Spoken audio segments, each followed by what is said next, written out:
There's a reason they call the freeways of Southern California arteries.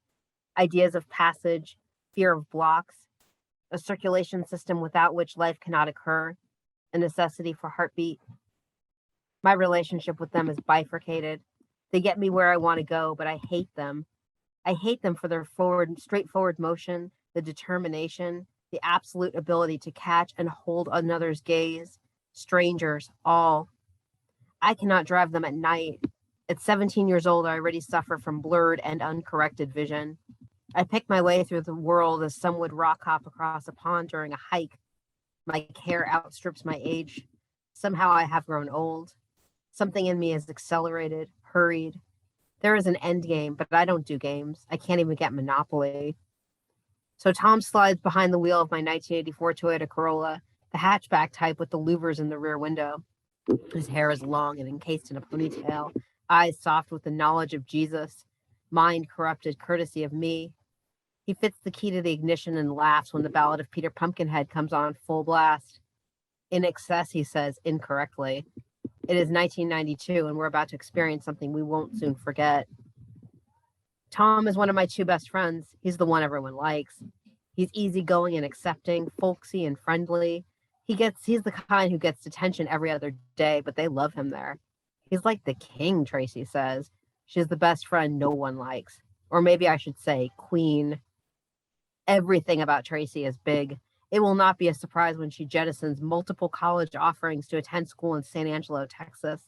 Her hair is beyond a bouffant, above an afro. It stands above her forehead like anarchy, like the protest she would never dare attend. Tracy, too, is advanced beyond her physical years, but not like me. She's friends with all the teachers. She uses $2 words. She claims not to be a virgin. No one buys it. You're jealous, I say, bitch. Our relationship is fenced off with spikes and stakes like some sort of poisonous garden. No one understands it, including us. We only know that we need each other, the way my mother says her soup needs a shot of acid. Vinegar, lemon, Tracy, it's all the same. We're co-editors on the school newspaper, The Iliad. When we hold staff meetings, she makes sure to tower over me. Our news editor snickers at our rivalry. Our features editor once asked me how I put up with such a bitch. Our photographer just smirks. I drive the freeways when I'm with Tracy. I try my damnedest to break the speed limit on the 15. If I die, she's going down with me. We point the car at my steep driveway. My family lives in the boonies times 12, backed up against the Bernardo Winery with a view of eternally dry Lake Hodges. Our landscaping is also brought to us by our friendly neighborhood drought. There's a lot of ice plant and some traumatized agapanthus. That's about it. We get regular phone calls from the homeowners association because our property looks like shit, but there's no controlling the weather. That and my father doesn't feel like paying for a gardener. Tom signals and turns right onto Old Winery Road, then left onto Valverde. We're passing the kind of properties that exist only in most people's fantasies, estates that look like huge pieces of crumpled paper, wing upon wing, and nothing all that interesting. We're descending now into Vineland Hills, mini mansions a few shades smaller than those in Lomas Verdes where I live. These are more like ranchers on steroids, the kind of thing you might see in an orchard somewhere, places where they grow things and have farm stands for a living, except they're cheek by jowl in one of the city's best school districts.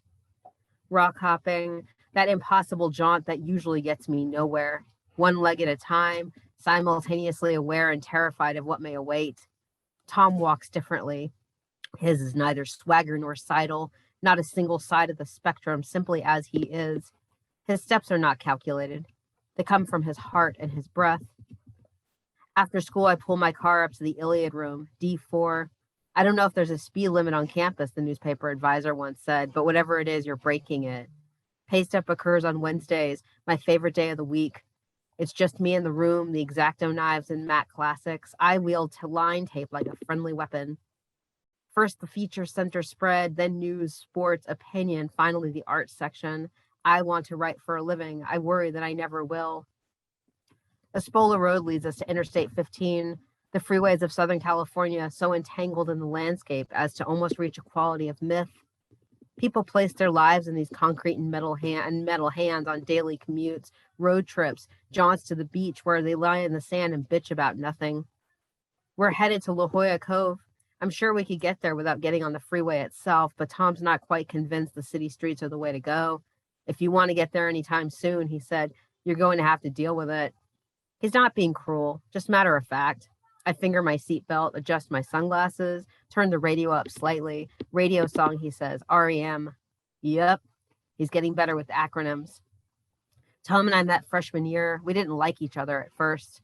That should have been my first clue that I would eventually love him. Thank you.